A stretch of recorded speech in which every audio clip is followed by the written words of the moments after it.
Fire બ્રિગેડના outsource ડ્રાઈવરો પર ગંભીર આક્ષેપો. 5 વર્ષમાં ₹2.78 કરોડનો મેન્ટેનન્સ ખર્ચ, એજન્સીને નોટિસ. વડોદરા મહાનગરપાલિકાના ફાયર બ્રિગેડ વિભાગમાં ગંભીર બેદરકારી સામે આવી છે.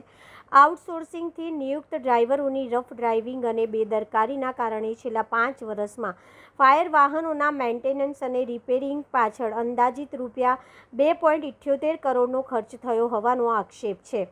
સમગ્ર મામલે ફાયર વિભાગે સંબંધિત એજન્સીઓને કારણદર્શક નોટિસ ફટકારી છે અને 3 દિવસમાં જવાબ માંગ્યો છે.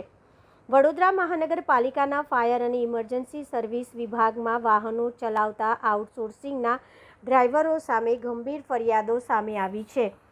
રિપોર્ટ મુજબ વોટર ટેન્ડર, ફોર્મ ટેન્ડર અને એમ્બ્યુલન્સ જેવા કટોકટીના વાહનો ચલાવતી વખતે ડ્રાઈવરો દ્વારા ગિયર, ક્લચ પ્લેટ અને બ્રેક લાઇનરોનો ખોટી રીતે ઉપયોગ કરવામાં આવતો હોવાના આક્ષેપો છે. પરિણામે વાહનો વારંવાર ખરાબ થતા છેલ્લા 5 વર્ષમાં મેન્ટેનન્સ અને રિપેરિંગ પાછળ અંદાજિત ₹2.78 કરોડનો ખર્ચ થયો હોવાનું જણાવ્યું છે.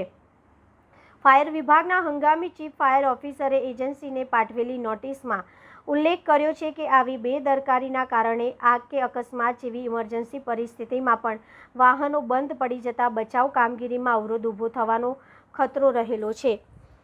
આ ઉપરાંત કેટલાક ડ્રાઈવરો પૂર્વ જાણ કર્યા વિના રજા ઉપર ઉતરી જતા ઇમરજન્સી સેવાઓ પણ પ્રભાવિત થતી હોવાના આક્ષેપ કરવામાં આવ્યો છે.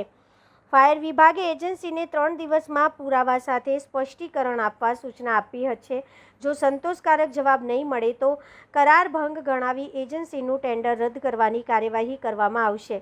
આ મામલે હવે સૌની નજર એ વાત પર છે કે એજન્સી શું જવાબ આપે છે અને મહાનગરપાલિકા ગંભીર બેદરકારી સામે શું પગલાં ભરે છે. આટલા વખતથી ઘણીવાર આપણને ગાડીઓને એમ તેમ રિપેરિંગના ખર્ચાને એમ વધી રહ્યા છે એવું જાણકારીમાં આવ્યું છે મિકેનિકલ વિભાગ તરફથી. એટલે અમે એજન્સીને નોટિસ આપી છે કે ભાઈ આવું હોય તો ચેક કરે, જે પણ આમાં જવાબદાર કરતા હોય જવાબદારી બંધાય તો એની ઉપર એક્શન લઈ શકીએ. તો ટૂંકમાં જે પણ આપણે વ્હીકલ્સના ખર્ચા આવેલા ડ્રાઈવર હોય, ચલાવનાર ઓફિસ ડ્રાઈવર હોય તો જેમના કોન્ટ્રાક્ટ છે એમને જ અમે જાણ કરી છે કે ભાઈ આ જે પણ ડ્રાઈવર હોય તેમને એમના દ્વારા જે પણ એક્શન લેવું હોય એમને એમ રીતે લઈ શકે છે તેમને જાણ કરી છે અમે. અલ્ટ્રા મોડર્નની એજન્સી છે જે અહીં ગાડી કોન્ટ્રાક્ટમાં ડ્રાઈવર સપ્લાય કરે છે.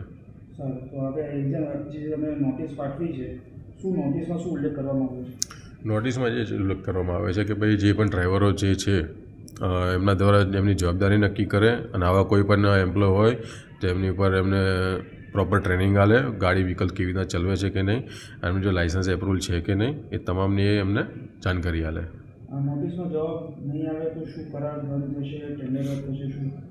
ઓલરેડી પણ હાલમાં આપણું ટેન્ડરિંગની પ્રોસેસ ચાલી રહી છે નવા ટેન્ડરની. એ ટૂંક સમયમાં નવો કોન્ટ્રાક્ટ આવી જશે. ઓલમોસ્ટ નવું ટેન્ડર આવશે, નવો જે પણ આવે અંદર એમના તો પછી આ ઓટોમેટિક આ ક્લોઝ થઈ જશે.